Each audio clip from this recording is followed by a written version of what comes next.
નમસ્તે, મારું નામ વાણિયા હસ્તી છે. હું ધોરણ 9માં અભ્યાસ કરું છું.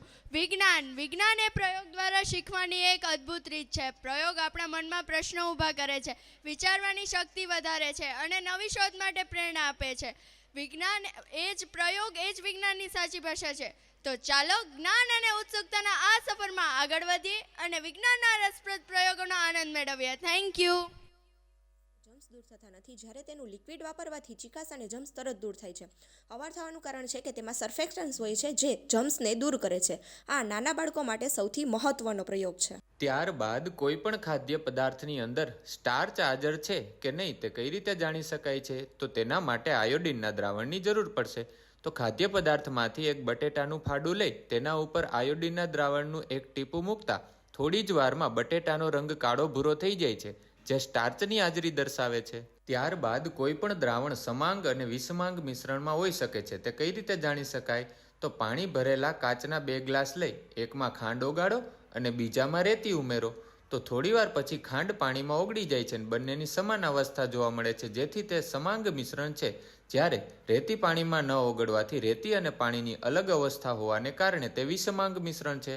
હવે સળગતી મીણબત્તી ઉપર કાચનો ગ્લાસ ઉલટો ઢાંકવાથી થોડીવાર પછી મીણબત્તી આપમેળે બુજાઈ જાય છે. તો આમ થવાનું કારણ કે કોઈ પણ વસ્તુને સળગવા માટે ઓક્સિજનની જરૂર હોય છે.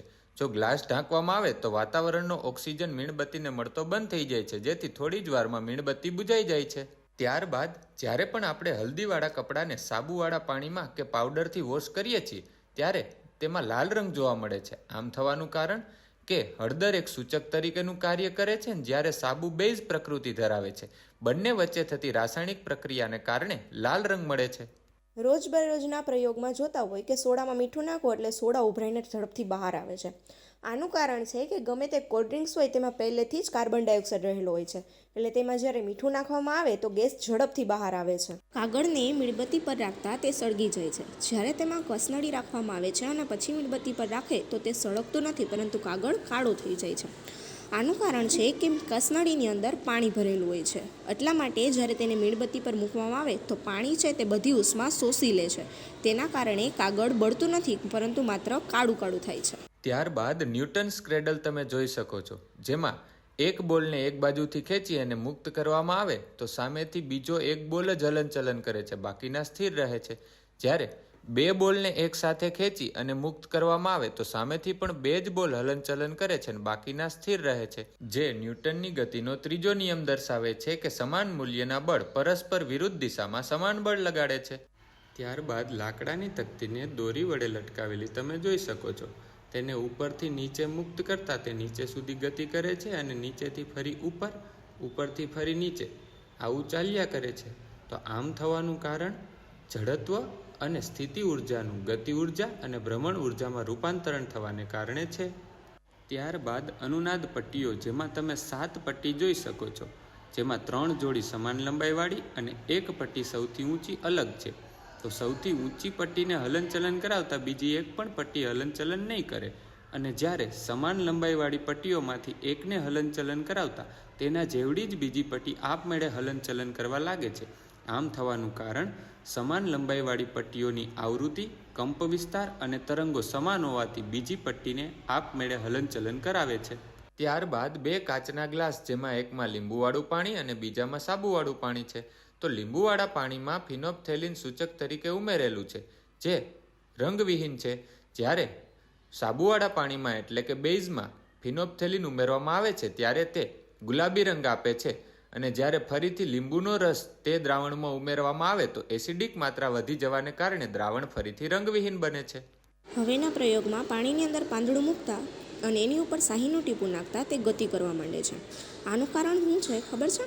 તો એમાં છે કે પાણીની અંદર તાણ રહેલો હોય છે, અને જ્યારે તેમાં બોલપેનની શાહીનું ટીપું મૂકવામાં આવે તેમાં સર્ફેક્ટન્ટ હોય છે.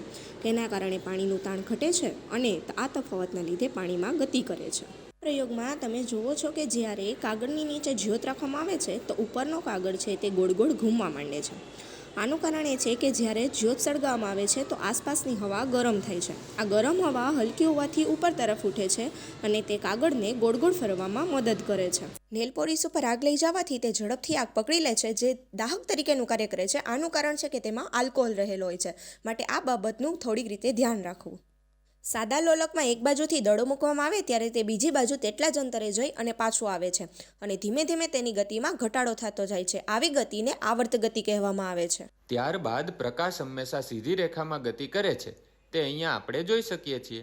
તો સૌ પ્રથમ એક સીધા નળાકારની એક બાજુથી લાઇટ પસાર કરવામાં આવે તો એના બીજા છેડે આપણને સ્પષ્ટ પ્રકાશ દેખાય છે. જ્યારે એ નળાકારને વાળી અને ફરીથી લાઇટ પસાર કરવામાં આવે તો વળેલી સપાટીને કારણે બીજા છેડા પર પ્રકાશ દેખાશે નહીં, જે દર્શાવે છે કે પ્રકાશ હંમેશા સીધી રેખામાં ગતિ કરે છે. સાદા પાણીમાં લીંબુ નાખવાથી તે તરત ડૂબી જાય છે. જ્યારે મીઠું ઓગાળી તે પાણીમાં લીંબુ નાખવામાં આવે તો તે સપાટી પર તરે છે.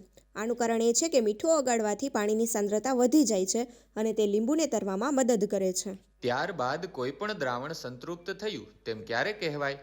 તો એક પાણી ભરેલા ગ્લાસની અંદર ધીમે ધીમે મીઠું ઓગાળો. થોડા સમય સુધી મીઠું ઓગળશે, પણ એક સમય બાદ મીઠું ઓગળતું બંધ થઈ જશે, કારણ કે પાણીના જથ્થા કરતાં મીઠાનો જથ્થો વધી જવાથી દ્રાવણ સંતૃપ્ત થયું તેમ કહેવાય. જોરદાર તાળીઓ થઈ જાય અમારા નાના નાના બાળ વૈજ્ઞાનિકો માટે.